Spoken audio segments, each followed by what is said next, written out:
इंसानों को गुलाम बनाकर हजारों बादशाह बने हैं, लेकिन दोस्तों आज हम एक ऐसे शख्स की बात करने जा रहे हैं जिन्होंने गुलामों को इंसान बनाया है। जी हाँ दोस्तों, हम बात कर रहे हैं समानता के प्रतीक कहे जाने वाले महापुरुष भारत रत्न डॉक्टर बाबा साहेब भीमराव अंबेडकर की, जिन्होंने इस देश का संविधान बनाया, गरीब दलितों और महिलाओं को उनका हक दिलाया और समाज के उन सभी कुरीतियों को खत्म कर दिया जो हम इंसान के हित में नहीं थे। बाबा साहेब का कहना था कि मैं एक ऐसे धर्म को मानता हूँ जो स्वतंत्रता, समानता और भाईचारा सिखाता है, लेकिन पूरे देश के लिए इतना कुछ करने वाले महापुरुष ने शुरुआती दिनों में अपनी निजी जात को लेकर समाज द्वारा किए गए अत्याचारों को जितना झेला है, शायद ही उनके अलावा कोई होगा जो उन अपमानों को भूलने के बाद आगे बढ़ते रहने की सोच सकता है। चलिए दोस्तों, पहेलियों में बात करने से अच्छा है कि बिना आपका समय खराब किए हम बाबा साहेब के जीवन को शुरू से थोड़ा डिटेल में जानते हैं। डॉक्टर भीमराव अंबेडकर का जन्म 14 अप्रैल 1891 को मध्य प्रदेश के इंदौर जिले के महू नाम के एक गांव में हुआ था। उनके पिता का नाम रामजी सकपाल था, जो भारतीय सेना में रहते हुए देश की सेवा करते थे और अपने अच्छे कार्यों की बदौलत सेना में सूबेदार के पद तक पहुंचे थे। और उनकी मां का नाम भीमाबाई था। रामजी शुरू से ही अपने बच्चों की पढ़ाई लिखाई और कड़ी मेहनत के लिए प्रोत्साहित करते थे, जिसकी वजह से अंबेडकर को पढ़ाई लिखाई का शौक बचपन से ही था। लेकिन वे एक महार जात से ताल्लुक रखते थे, जिसे उस समय के लोग अछूत भी कहते थे। अछूत का मतलब यह था कि अगर नीची जात के लोगों द्वारा ऊंची जात के किसी भी वस्तु को छू लिया जाता है तो उसे अपवित्र मान लिया जाता था और ऊंची जात के लोग उन चीजों को उपयोग में लाना पसंद नहीं करते थे। यहाँ तक कि नीची जात के बच्चे समाज के इस बेहद ही खराब सोच की वजह से पढ़ाई लिखाई के लिए स्कूल भी नहीं जा सकते थे। लेकिन सौभाग्य से सरकार ने सेना में काम कर रहे सभी कर्मचारियों के बच्चों के लिए एक विशेष स्कूल चलाई और इसी की वजह से अंबेडकर की शुरुआती पढ़ाई पॉसिबल हो सकी। स्कूल की पढ़ाई लिखाई में अच्छे होने के बावजूद अंबेडकर और उनके साथ के सभी नीची जात के लोगों को क्लास के बाहर या फिर क्लास के कोने में अलग बिठाया जाता था और वहाँ के टीचर्स भी उन पर थोड़ा भी ध्यान नहीं देते थे। सारी हदें तो इस बात से पार हो जाती हैं कि उन्हें पानी पीने के लिए नल तक को छूने की इजाजत नहीं थी। स्कूल का चपरासी आकर दूर से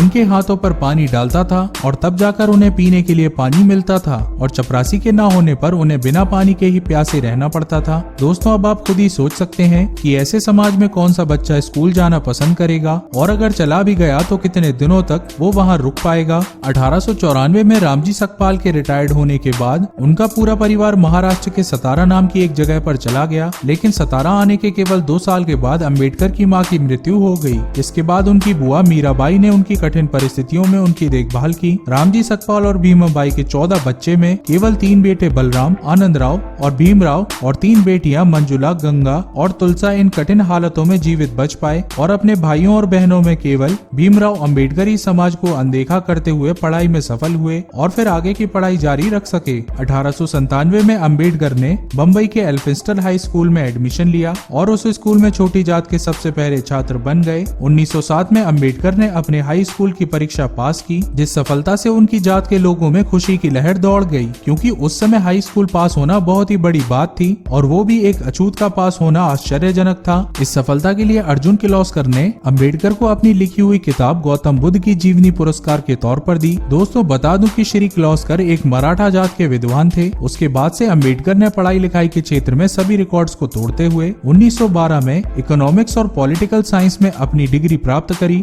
और फिर 1913 में स्कॉलरशिप प्राप्त करते हुए पोस्ट ग्रेजुएशन के लिए अमेरिका चले गए और फिर वहां कोलंबिया यूनिवर्सिटी से 1915 में एमए की डिग्री ली। फिर अगले ही साल 1916 में उन्हें एक रिसर्च के लिए पीएचडी से सम्मानित किया गया। इस रिसर्च को उन्होंने एक किताब evolution of provincial finance in British India के रूप में प्रकाशित किया। अपनी डॉक्टर की डिग्री लेकर सन 1916 में अंबेडकर लंदन चले गए, जहां उन्होंने लंदन स्कूल ऑफ इकोनॉमिक्स में कानून यानी लॉ की पढ़ाई और अर्थशास्त्र में डॉक्टरेट की तैयारी के लिए अपना नाम लिखवा लिया। लेकिन अगले ही साल स्कॉलरशिप खत्म होने के चलते मजबूरन उन्हें अपनी पढ़ाई छोड़कर भारत वापस लौटना पड़ा। उसके बाद भारत आकर उन्होंने क्लर्क और अकाउंटेंट जैसी कई दूसरी जॉब की और फिर 1920 में अपने बचाए हुए पैसे और दोस्त की मदद से फिर से इंग्लैंड चले गए, जहां 1923 में उन्होंने अपना research problem of the rupee, Hindi में कहें तो रुपए की समस्या को पूरा किया और फिर उनको लंदन यूनिवर्सिटी द्वारा डॉक्टर ऑफ साइंस की उपाधि दी गई। उसके बाद से उन्होंने अपना पूरा जीवन समाज की सेवा में झोंक दिया। वे भारत के स्वतंत्रता के कई सारे अभियानों में शामिल हुए, दलितों की सामाजिक आजादी और भारत को एक स्वतंत्र राष्ट्र बनाने के लिए उन्होंने बहुत सारी किताबें भी लिखी, जो पूरे समाज में बहुत ही प्रभावशाली साबित हुई। 1926 में वो बम्बई विधानसभा परिषद के सदस्य बन गए। 13 अक्टूबर 1935 को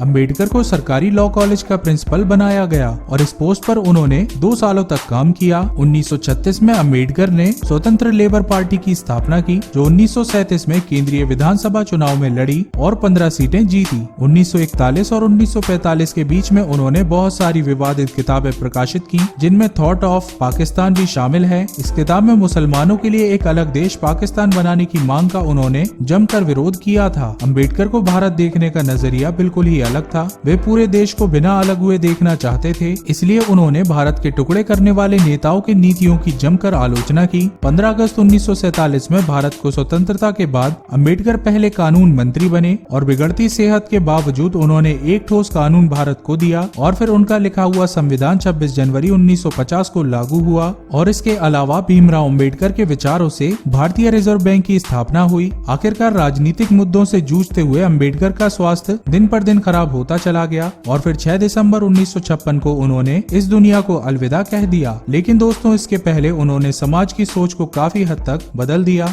गरीब दलितों और महिलाओं को उनका हक दिलाया और हमारे देश के लिए इतना कुछ किया कि उनके एहसानों को हम शब्दों में बयान नहीं कर सकते हैं। हमें उम्मीद है कि आप भीमराव अंबेडकर जी की प्रेरणादायक सोच से इंस्पायर जरूर हुए होंगे। आपका बहुमूल्य समय देने के लिए धन्यवाद। इस वीडियो को लाइक करके आप हमारा मनोबल बढ़ा सकते हैं। हमारे चैनल को सब्सक्राइब करके इस वीडियो को अपने दोस्तों के साथ शेयर जरूर करें।